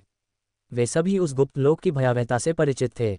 अनगिनत प्रतिभाशाली लोग वहां मारे गए थे। स्वाभाविक रूप से केशव और अन्य लोगों को शायद यहां मरने पर आश्चर्य नहीं होगा। इसलिए जब उन्होंने इस बारे में सोचा, तो वे वास्तव में खुश हो गए। आखिरकार दूसरों को दुर्भाग्य से पीड़ित देखना स्वयं खजाना प्राप्त करने से अधिक संतोषजनक है। निलंबित पर्वत पर स्थित महल में फरेहा और अन्य लोगों के हाव भाव काफी बदल गए और उन सभी को एक भयानक खतरा महसूस हुआ। उन्होंने अनुमान लगाया कि दूसरा पक्ष कमज़ोर नहीं था, लेकिन उन्होंने यह उम्मीद नहीं की थी कि दूसरा पक्ष इतनी भयानक शक्ति और ताकत जारी कर सकता है। स्वाभाविक रूप से उन्होंने केशव को बड़ी चिंता से देखा। मुझे उम्मीद नहीं थी कि विरासत प्राप्त करने की यह यात्रा इतनी खतरनाक होगी। क्या तुम अंततः बाहर आने को तैयार हो? हालांकि जब केशव ने यह दृश्य देखा तो वह मुस्कुराया और व्यंग्यात्मक रूप से कहा, जैसे कि उसे इसकी उम्मीद थी। फिर उसने मुहरें बनाना जारी रखा और अचानक आध्यात्मिक ऊर्जा की धाराएं 10 आध्यात्मिक स्तंभों में प्रवाहित होने लगीं। इस गठन का उपयोग न केवल पिछले रक्त कठपुतली से निपटने के लिए किया जाता है, बल्कि उससे निपटने के लिए भी किया जाता है। इस संरचना को 10 दिशाएं पगोडा संरचना कहा जाता है। धमाका! अनगिनत भयानक हमले संरचना से बाहर निकले और सीधे रक्त प्रकाश की ओर बढ़े, जिससे आकाश और पृथ्वी में रक्त प्रकाशशील हो गया। अनगिनत हमले संघनित होकर सीधे रक्त प्रकाश की ओर बढ़े, लेकिन एक क्षण में ही वह पूरी तरह से ध्वस्त हो गया। उसी समय एक भयानक आध्यात्मिक हमला सीधे केशव की ओर हुआ। तोड़ना! केशव ने ठंडे स्वर में चिल्लाते हुए अपने हाथ में अरोड़ा तलवार पकड़ी और एक तलवार से वार किया। शक्तिशाली तलवार ने एक जबरदस्त तलवार का प्रहार किया, जिसने हमले को तुरंत नष्ट कर दिया। हे। शून्य में दूसरे पक्ष की खौफनाक हंसी फिर से सुनाई दी, जिससे सभी लोग थोड़ा सा भौचक्के हो गए। केशव ने दूसरे व्यक्ति को शांति से देखा, बिल्कुल भी परवाह नहीं की। बेटे, तुम बहुत अच्छे हो। मैं तुम्हें खून का कठपुतली बनाने में सचमुच हिचकिचा रहा हूँ। क्या तुम मेरे सामने झुक जाओ और मैं तुम्हें गुप्त विधि सिखा दूंगा और विरासत पाने में भी तुम्हारी मदद करूंगा। कैसा रहेगा? शून्य में से आवाज हंसी। हाँ, तुम योग्य नहीं हो। केशव ने यह सुना, तिरस्कार से कहा और उपहास किया। बेटे, तुम मेरी ताकत कैसे समझ सकते हो? केशव की बातें सुनने के बाद दूसरे पक्ष ने गुस्से से कहा। एक कठपुतली को निखारने के लिए इतने सुंदर शरीर का उपयोग करना दुख की बात है। ये सचमुच दुख की बात है। यह अफसोस की बात है कि दूसरा पक्ष केशव के आत्मसमर्पण से असहमत है। आखिरकार केशव सबसे शक्तिशाली प्रतिभाशाली व्यक्ति था जिसे उसने कभी देखा था, और उसने कभी भी केशव जैसा भयानक आदमी नहीं देखा था। अगले ही क्षण महल में प्रकट हुई रक्त की रोशनी रक्त रंग के बादल में बदल गई। जब फरेहा और अन्य लोगों ने यह दृश्य देखा तो उनके माथे पर बल पड़ गए। ये स्पष्ट था कि दूसरे पक्ष की ताकत उनकी कल्पना से कहीं अधिक थी। वे ये भी नहीं समझ पाते कि दूसरा पक्ष कितना मजबूत है। क्या ऐसा हो सकता है कि दूसरे पक्ष की ताकत सेंट मार्शल दायरे से अधिक हो? यदि हाँ, तो क्या केशव प्रतिस्पर्धा कर सकता है? सबके ध्यान में आते ही रक्त की रोशनी आखिरकार एक आदमी के रूप में बदल गई। उसकी त्वचा बर्फ जैसी सफ़ेद और बेहद खूबसूरत लग रही थी। हालांकि फरेहा और अन्य लोग इस आकृति को देखकर चौंक गए। क्या चल रहा है? वह वास्तव में एक खूनी कठपुतली है। फरेहा और बाकी लोग थोड़े हैरान थे। उन्हें उम्मीद नहीं थी कि जिसने उन्हें इतना सिरदर्द दिया और केशव को लगभग मार ही डाला, वो एक खून का कठपुतली होगा। पहले दिखाई देने वाली रक्त कठपुतली से लगभग कोई अंतर नहीं है। बेशक यह एक रक्त कठपुतली है, लेकिन ये सिर्फ एक रक्त कठपुतली है जो संयोग से चेतना प्राप्त कर ली है। केशव ने शांति से कहा। लड़के, चुप रहो। केशव की बातें सुनने के बाद दूसरा पक्ष थोड़ा पराजित लग रहा था और क्रोधित और शर्मिंदा हो गया। वह खून का कठपुतली नहीं है हन्फ, यह मूल रूप से केवल एक रक्त कठपुतली थी। मुझे डर है कि आपको विरासत के स्वामी द्वारा परिष्कृत किया गया था और रक्त कठपुतली का परीक्षण करने के लिए यहाँ रखा गया था। लेकिन मुझे उम्मीद नहीं थी कि होश में आने के बाद आपने उन्हें मार डाला और फिर उन्हें रक्त कठपुतलियों में परिष्कृत किया। केशव ने ठंडे स्वर में बोलना जारी रखा, इसे बिल्कुल भी गंभीरता से नहीं लिया। तुम कैसे जान सकते हो? केशव की बातें सुनने के बाद दूसरे पक्ष के चेहरे का रंग पूरी तरह बदल गया, मानो उसके सारे राज खुल गए हों। उसकी पहचान ही उसकी सबसे बड़ी शर्मिंदगी थी। उसे लगा कि वह बदल गया है, लेकिन केशव और फरेहा ने एक ही नज़र में उसकी असलियत पहचान ली।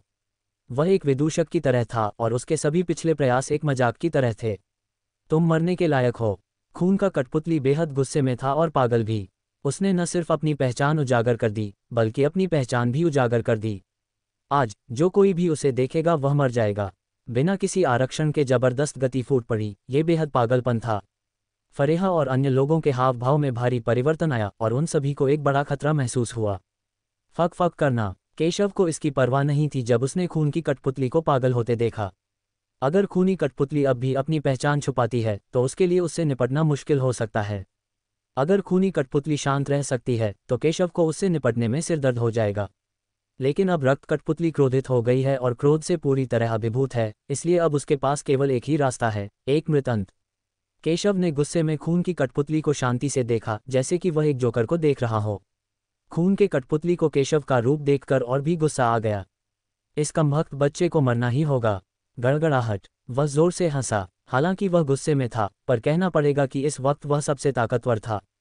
चूंकि वह चेतना से युक्त है, इसलिए उसमें साधना करने की क्षमता है। वह इतने वर्षों से यहाँ साधना कर रहा है ताकि एक दिन वह रक्तपिपासु की अपनी पहचान से मुक्त होकर एक सच्चा बलवान पुरुष बन सके। धमाका! बिना किसी संकोच के उनसे एक जबरदस्त आभा फूट पड़ी, जिससे संसार की हर चीज उनकी शक्ति में लिपट गई। फरेहा और अन्य लोगों के हाव भाव अचानक बदल गए। खून की कठपुतली इस समय सबसे ज्यादा पागल थी। ये शक्ति पहले हाफ सटेप सेंट मार्शल दायरे में मौजूद 4 रक्त कठपुतलियों से भी अधिक भयानक है।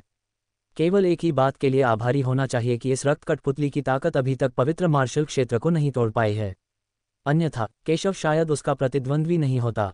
आखिरकार केशव का 2 बड़े स्तरों पर छलांग लगाना वाकई कमाल की बात है। अगर वो 3 बड़े स्तरों पर छलांग लगा सकता है तो शायद वो इस महाद्वीप के इतिहास का सबसे ताकतवर जीनियस होगा। लेकिन फिर भी उसकी ताकत पहले के 4 रक्त कठपुतलियों की संयुक्त ताकत से अनगिनत गुना अधिक भयानक है। कोई नहीं जानता कि वह कितना शक्तिशाली है। गड़गड़ाहट! बेटे, चूंकि तुम चाहते हो कि मैं आऊं, तो आज मैं तुम्हें अपनी भयानक ताकत दिखाऊंगा। खून के कठपुतली ने पागलों की तरह कहा, केशव को ऐसे देखते हुए जैसे वह किसी मृत व्यक्ति को देख रहा हो। हालांकि केशव उसकी नज़र में सरल नहीं था, वह केवल स्वर्ण भ्रूण क्षेत्र में था, जो अभी भी बहुत कमजोर था। जैसे ही उसने बोलना खत्म किया, उसके हाथ से एक हमला हुआ। ये बस एक बेतरतीब हमला था, लेकिन ये 4 रक्त कठपुतलियों के पिछले हमले से कई गुना ज्यादा भयानक था। फक फक करना! ये देखकर केशव को जरा भी परवाह नहीं थी। उसने लापरवाही से अपनी ऊर्जा केंद्रित की और एक तलवार की किरण भी निकली, लेकिन उसकी शक्ति कई गुना ज्यादा थी। धमाका! ये हमला रक्त कठपुतली के हमले से तुरंत टकराया, जिससे प्रतिद्वंद्वी का हमला नष्ट हो गया। अगले ही क्षण रक्त कठपुतली का शरीर रक्त धुंध में बदल गया, जिससे आकाश भर गया। फरेहा और अन्य लोग आश्चर्यचकित थे। क्या ये यूं ही सफल हो जाता है? लेकिन अगले ही पल उनकी आंखें गंभीर हो गईं, ये सोचकर कि उन्होंने पहले कितने ही रक्त कठपुतलियों को मार डाला था, लेकिन अंत में वे नहीं मरे। निश्चित रूप से रक्त कठपुतली से परिवर्तित रक्त धुंध आकाश और पृथ्वी पर लुढ़कती रही। अचानक उसने एक अत्यंत भयानक रक्तरंजित दुष्टात्मा को अत्यंत तीव्र गति से मुक्त किया, जो अचानक फूट पड़ी और मैदान में सभी के चेहरे बदल गए। सबको बहुत डर लग रहा था। एक पल में आकाश और पृथ्वी से एक विशाल खूनी हाथ का निशान फट गया, जो रूपाली और अन्य लोगों की ओर मार रहा था। गति बहुत तेज थी और वह रूपाली पर हमला करना चाहता था जब केशव चौकन्ना था। जाहिर है, उसे ये भी पता चला कि रूपाली और अन्य लोग केशव के आदमी थे और उन्होंने उन पर हमला करने की योजना बनाई, जिससे केशव पागल हो जाए और अपना दिमाग खो दे। सावधान! इस अत्यंत तेज चाल को देखकर फरेहा और अन्य लोग चौंक गए और जल्दी से उसे याद दिलाने के लिए बोले वे रूपाली की मदद करना चाहते थे। हालांकि अभी भी बहुत देर हो चुकी थी। अगले ही पल रूपाली के सामने एक खूनी हाथ का निशान दिखाई दिया। ये देखकर कि हमला रूपाली पर होने वाला है, सभी ने सोचा कि रूपाली का मरना तय है। अगले ही क्षण, इससे पहले कि हमला रूपाली पर हो पाता, एक तलवार की ऊर्जा तुरंत रक्त हस्त चिन्ह से होकर गुजरी, एक जोरदार धमाके के साथ फटी और तुरंत रक्त हस्त चिन्ह चकनाचूर हो गया। धमाका! भयानक शक्ति तुरंत चारों ओर फैल गई और केशव की आकृति किसी समय रूपाली के सामने प्रकट हुई। अरोड़ा तलवार भयानक शक्ति के साथ फट गई, एक तलवार मंत्र जारी किया। केशव को अचानक रूपाली के सामने आते देख रक्त कठपुतली भी चौंक गई। उसकी गति पहले से ही काफी तेज थी, लेकिन उसे उम्मीद नहीं थी कि केशव की गति भी उतनी ही तेज होगी। बेटा, मैं सचमुच तुम्हें और भी अधिक पसंद करने लगा हूं। खून का कठपुतली जोर से हंसा। उसे उम्मीद नहीं थी कि केशव न सिर्फ इतना तेज है, बल्कि उसके हमले को रोककर सुरक्षित भी है। युवा मास्टर! रूपाली ने केशव को देखा जो उसके सामने प्रकट हुआ था। वह जानती थी कि उसे कुछ नहीं होगा क्योंकि युवा स्वामी उसे कुछ नहीं होने देंगे, लेकिन फिर भी वह बहुत भावुक थी। तुम मेरे लोग हो, मैं तुम्हें कुछ भी कैसे होने दे सकता हूँ। केशव ने सिर हिलाया और रूपाली को पीछे हटने के लिए कहा। फिर उसने एक कदम आगे बढ़ाया। इस क्षण उसकी शक्ति और भी प्रबल हो गई। उसके पैर के एक कदम से उसकी आकृति तुरंत एक प्रतिबिंब में बदल गई और उसके सामने विशाल तलवारें चमक उठीं। विशाल तलवार की रोशनी ने पूरे महल को रोशन कर दिया, जिससे पूरा महल केशव की तलवार के अधीन हो गया। आकाश और पृथ्वी 2 हिस्सों में फट गए और एक प्रचंड शक्ति फूट पड़ी। भयानक तलवार की रोशनी ने एक राक्षसी तलवार ऊर्जा जारी की, जिसने रक्त कठपुतली के शरीर को कई हजार मीटर दूर तक काट दिया। अच्छा, बहुत अच्छा, युवा मास्टर बहुत शक्तिशाली है। फरेहा और बाकी लोगों को ये दृश्य देखकर राहत मिली। इतनी सारी परिस्थितियों से गुजरने के बाद रूपाली के साथ उनका गहरा रिश्ता बन चुका था और वे एक परिवार की तरह करीब थे। स्वाभाविक रूप से वे नहीं चाहते थे कि रूपाली को कुछ हो। शुरू में वे लगभग निराशा में थे, ये सोचकर कि वे एक त्रासदी देखेंगे, लेकिन उन्होंने उम्मीद नहीं की थी कि केशव रूपाली के सामने प्रकट होंगे और उसकी रक्षा करेंगे। वे सभी जानते हैं कि यह कितना खतरनाक है, क्योंकि रक्त कठपुतली बहुत शक्तिशाली है और इसके सभी हमले मारक चालें हैं। इसलिए केशव के लिए इतने कम समय में प्रतिद्वंद्वी से निपटने के लिए एक मजबूत हमला इकट्ठा करना मुश्किल होगा। लेकिन उसे उम्मीद नहीं थी कि वह रक्त कठपुतली के हमले को आसानी से नष्ट कर सकेगा। केशव की ताकत उनकी उम्मीदों और कल्पना से परे थी। यदि उनमें से कोई भी होता तो उनमें इतनी ताकत नहीं होती। बूम! रक्त कठपुतली की शक्ति हजारों मीटर तक फैल गई। उसके पीछे तेज आवाजें गूंजने लगी और खून का कोहरा उसके पीछे फूटता रहा, जिससे शून्य लाल हो गया। बेटा, तुम बहुत अच्छे हो, रक्त कठपुतली ने केशव को घूरा और दांत पीसते हुए कहा। इस बच्चे ने न केवल उसके हमले को नष्ट कर दिया, बल्कि उसे पीछे हटने के लिए भी मजबूर कर दिया। इस बच्चे की ताकत उसकी कल्पना से परे थी। इतने सालों बाद तुम मुझे चोट पहुंचाने वाले पहले व्यक्ति हो। बस इसके लिए मैं तुम्हें मार डालूंगा। रक्त कठपुतली पागलों की तरह बोल रही थी और जैसे ही उसकी आवाज कम हुई, उमड़ता हुआ रक्त का कोहरा एक विशालकाय अजगर में बदल गया जो सैकड़ों फीट लंबा, दसियों हजार फीट लंबा था। उसने अपना खूनी मुंह खोला और केशव की ओर काट लिया। इस काटने से दुनिया में कुछ भी नहीं बच सकता है और केशव निश्चित रूप से मर जाएगा। फरेहा और अन्य लोगों ने केशव को बड़ी चिंता से देखा। हालांकि केशव बहुत शक्तिशाली था, लेकिन रक्त कठपुतली उससे भी ज्यादा शक्तिशाली थी और उसकी शक्ति और भी भयानक थी। फक फक करना, ये देखकर केशव ने घृणा से नाक भान से कुड़ी, शून्य में एक तलवार संघनित की और रक्त अजगर की ओर भी वार किया। धमाका! तलवार बहुत तेज थी और खूनी अजगर की ओर उड़ी, सीधे उसके 7 इंच के स्थान पर लगी, जिससे तुरंत ही एक बड़ा छेद बन गया। टकराना! इस क्षण रक्त का एक बादल फूट पड़ा और एक तलवार सीधे रक्त अजगर के दूसरी ओर जा लगी। गर्जन! हालांकि इस हमले का सामना करते हुए रक्त अजगर को तुरंत तलवार से टुकड़े टुकड़े कर दिया गया, लेकिन जल्द ही वह नग्न आंखों से दिखाई देने वाली गति से ठीक हो गया, ये सोचकर कि हमले से उसे चोट नहीं पहुंची। उसी समय रक्त अजगर ने केशव को एक ही बार में निगल लिया। युवा मास्टर, ये दृश्य देखकर सभी लोग चिंतित भाव से केशव की ओर देखने लगे। उनके चेहरे पर गंभीर भाव थे। मुझे नहीं पता कि केशव ऐसी परिस्थितियों में प्रतिस्पर्धा कर पाएगा या नहीं। केशव की ताकत और प्रतिभा उनकी कल्पना से परे थी। वह न केवल मार्शल आर्ट में बल्कि फॉर्मेशन और कीमिया में भी माहिर था। हालांकि इसने उसे अपने मार्शल आर्ट कौशल से भी विचलित कर दिया। उनका मानना था कि अगर केशव मार्शल आर्ट में विशेषज्ञता हासिल कर ले तो वह और भी शक्तिशाली हो सकता है। बेशक उन्हें नहीं पता था कि केशव का पुनर्जन्म हुए अभी आधा साल ही हुआ था और उसकी वर्तमान शक्ति पहले ही अपनी चरम सीमा पर थी। भले ही उसने मार्शल आर्ट में महारत हासिल कर ली हो, फिर भी वह अब से ज्यादा ताकतवर नहीं हो सकता था। आखिरकार उसकी संरचना और कीमियागिरी के कौशल तो उसके पिछले जन्म से ही जमा हुए थे। धमाका! जब हर कोई चिंतित था, उसी क्षण जब केशव को रक्त अजगर ने निगल लिया, रक्त अजगर के सिर से अचानक एक चौंकाने वाली तलवार ऊर्जा फूट पड़ी। गड़गड़ाहट! भयानक तलवार की ऊर्जा सीधे आकाश में चमकती हुई चली गई, जिससे रक्त अजगर दर्द से दहाड़ने लगा और उसका विशाल शरीर ऐंठता रहा। अगले ही पल खूनी अजगर के सिर से एक आकृति उड़ी। पूरा व्यक्ति शून्य में खड़ा, दर्द से कराहते और मुड़े हुए खूनी अजगर को शांति से देख रहा था। यह आकृति कोई और नहीं बल्कि केशव थी, जिसे रक्त अजगर ने निगल लिया था। इस रक्त अजगर के लिए प्रकृति को निगलना असंभव है। इस समय रक्त कठपुतली का चेहरा बेहद बदसूरत हो गया और उसने गुस्से में खून थूक दिया। ये रक्त अजगर रक्त कठपुतली की रक्त ऊर्जा से रूपांतरित होता है, इसलिए रक्त अजगर को घायल करना रक्त कठपुतली को घायल करने के बराबर है। लगभग कोई अंतर नहीं है। काटना! केशव ने अभी भी ऐंठते हुए खूनी अजगर को ठंडी नजरों से देखा। वह बीमार होने पर उसकी जान लेना चाहता था, इसलिए उसे जाने देना उसके बस की बात नहीं थी। लेकिन एक पल में उसके पीछे एक भयानक तलवार की रोशनी प्रकट हुई, जिसने अनगिनत तलवारों को ढक लिया और चौंकाने वाली तलवार की रोशनी के साथ फट पड़ी। यदि केशव का जन्म नहीं हुआ होता तो तलवार का रास्ता हमेशा के लिए एक लंबी रात की तरह होता। रक्त कठपुतली के चेहरे का हाव भाव भी पूरी तरह बदल गया। उसे उम्मीद नहीं थी कि केशव इतनी भयानक तलवार चला पाएगा। तलवार इतनी शक्तिशाली थी कि उसके लिए जानलेवा भी साबित हो सकती थी, जिससे उसके चेहरे का हाव भाव पूरी तरह बदल गया। ऐसा लग रहा था जैसे उसने कुछ सोचा हो और जल्दी से रक्त अजगर के अस्तित्व को खत्म कर दिया हो। लेकिन अभी भी बहुत देर हो चुकी थी। केशव ने अपनी तलवार घुमाई और अत्यंत तीव्र गति से सीधे रक्त अजगर के सिर पर वार किया। इससे पहले रक्त अजगर बहुत शक्तिशाली था, इसलिए केशव ने इसे एक तलवार से नहीं मारा था, लेकिन इस बार केशव ने इसे एक और मौका नहीं दिया। धमाका! एक तलवार से उसने सीधे रक्त अजगर का सिर काट दिया, उसे चीर दिया और एक तलवार से रक्त अजगर को आधा काट दिया।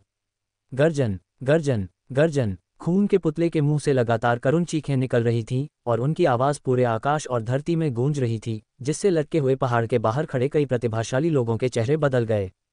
क्या हुआ? फरेहा और अन्य सभी सदमे में थे और लंबे समय तक ठीक नहीं हो सके। केशव ने जो तलवार इस्तेमाल की वह बहुत शक्तिशाली थी। केशव ने बार बार उनके मन में उसके बारे में समझ जगाए। खुशकिस्मती से केशव उनका दुश्मन नहीं बल्कि दोस्त था। गर्जन गर्जन, एक के बाद एक करुण ध्वनियां गूंज रही थीं, आकाश और धरती पर गूंज रही थीं। हालांकि वह आधा कटा हुआ था, फिर भी वह खूनी अजगर पागलों की तरह दहाड़ रहा था, धरती हिला देने वाली चीखें और दहाड़ें निकाल रहा था जिससे लोग सिहर उठे। यदि केशव ने पहले से ही एक बड़े गठन की व्यवस्था नहीं की होती तो सिर्फ ये चीख और दहाड़ मैदान में सभी को चौंकाने और मारने के लिए पर्याप्त होती, जिससे वे विरोध करने में पूरी तरह से असमर्थ हो जाते।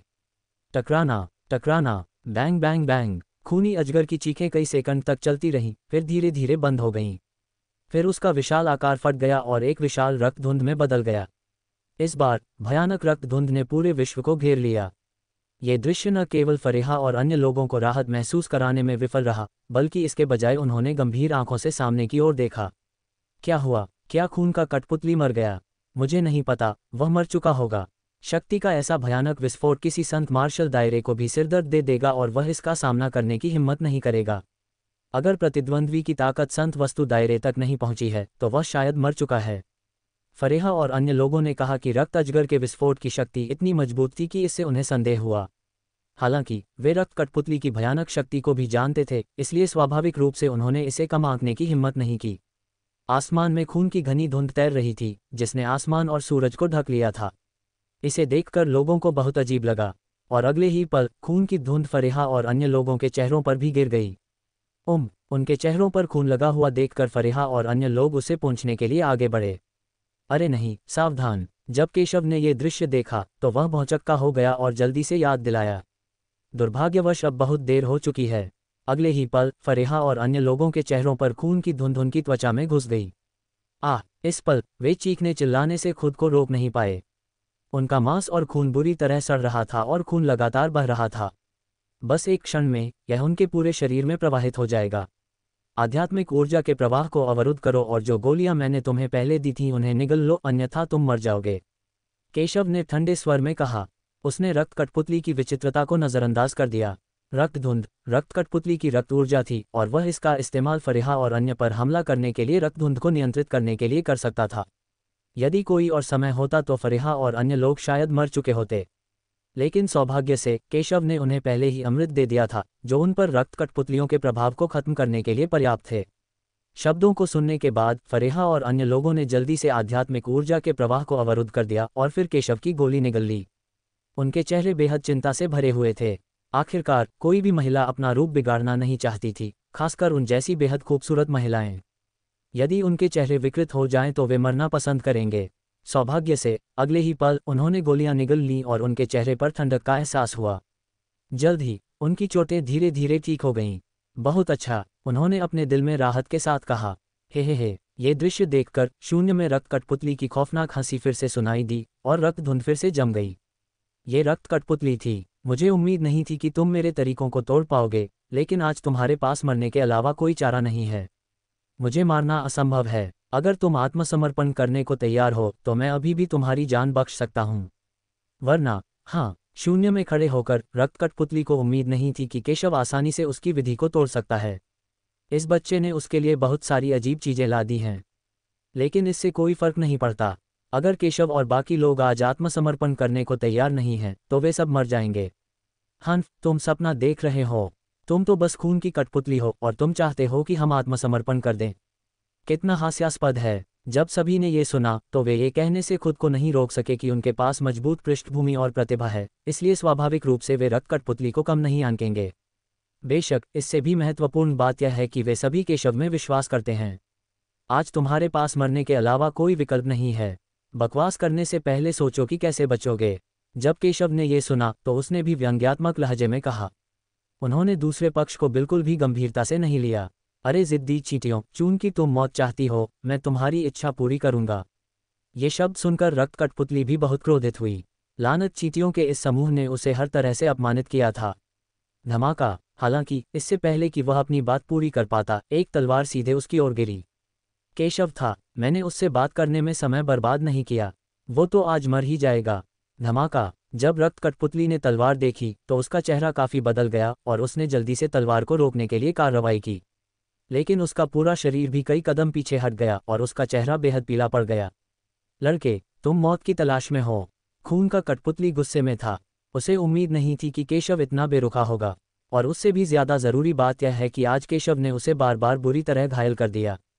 उसके लिए ये बच्चा बस नफरत से भरा था और उसे केशव को जरूर मारना चाहिए। फक फक करना। केशव ने ये सुना और तिरस्कारपूर्वक कहा, मैंने तुमसे कहा था तुम मुझे नहीं मार सकते। और चूंकि मैं तुम्हें एक बार मार सकता हूँ, मैं तुम्हें 10 या 100 बार भी मार सकता हूँ। क्या मैं तुम्हें फिर भी मार सकता हूँ? मैं देखना चाहता हूँ कि तुम कितनी बार बच सकते हो। केशव ने रक्त कठपुतली को मनोरंजन के साथ देखा। धमाका। जैसे ही केशव के शब्द निकले, उसके पीछे अनगिनत तलवारें प्रकट हुईं, पूरे महल को इतनी अधिक संख्या में ढक दिया कि वे रक्त कठपुतली की ओर दौड़ पड़े। लड़के, तुम मौत की तलाश में हो। ये दृश्य देखकर रक्त कठपुतली का चेहरा एकदम बदल गया। उसने पहले केशव को गंभीरता से नहीं लिया था, हालांकि केशव ने उसे बार बार गंभीर रूप से घायल किया था। हालांकि उसका शरीर अमर था और उसे विश्वास नहीं था कि केशव कभी उसका मुकाबला कर पाएगा। हालांकि इस समय वह पूरी तरह से घबरा गया था। ये बच्चा वास्तव में बहुत सारी तलवारें छोड़ सकता है। इस क्षण वह भी अपने हृदय में ठंडक महसूस करने से खुद को नहीं रोक सका। वह केशव पर दहाड़ा। बूम। हालांकि केशव ने रक्त कठपुतली की दहाड़ नहीं सुनी और पूरी तरह से उदासीन था। अरोड़ा तलवार को पकड़े हुए उसने बिना किसी हिचकिचाहट के वार किया। टकराना। हालांकि एक पल में अनगिनत तलवारों ने सीधे रक्त कठपुतली पर बमबारी की, सीधे रक्त कठपुतली के शरीर को टुकड़ों में काट दिया, इसे आकाश में रक्त धुंध में बदल दिया और स्वर्ग और पृथ्वी के बीच एक दयनीय चीख सुनाई दी। मैं हिम्मत क्यों न करूं? तुम खून की कठपुतली के अलावा कुछ नहीं हो। केशव ने तिरस्कारपूर्वक कहा। उसकी आवाज़ शांत थी, उसकी आंखों में उतार चढ़ाव का कोई निशान नहीं था। अच्छा, ये दृश्य देखकर फरेहा और अन्य लोग खुशी से झूम उठे और बड़े उत्साह से केशव को देखने लगे। केशव का आतंक उनकी कल्पना से परे था। यदि केशव न होते तो वे शायद रक्त कठपुतली से निपटने में सक्षम नहीं होते। नहीं, शायद वे इस मुकाम तक नहीं पहुंच सकते। बहुत पहले वे सब परीक्षा में फेल हो गए थे और अब कठपुतली बन गए हैं। यहाँ तक कि फरेहा में भी अब वह अहंकार नहीं था जो एक बार केशव को देखकर होता था, बल्कि अब वह सम्मान से भर गया था। उसे इसमें कुछ भी गलत नहीं लगा। बुद्धिमान ही शिक्षक होते हैं, बलवान ही आदरणीय होते हैं। इतनी कम उम्र में इतनी ताकतवर होना उसके जैसे मार्शल आर्ट जीनियस कहे जाने वाले लोगों को भी शर्मिंदा कर देता है। केशव के सामने तो ये कैसी जीनियस हैं।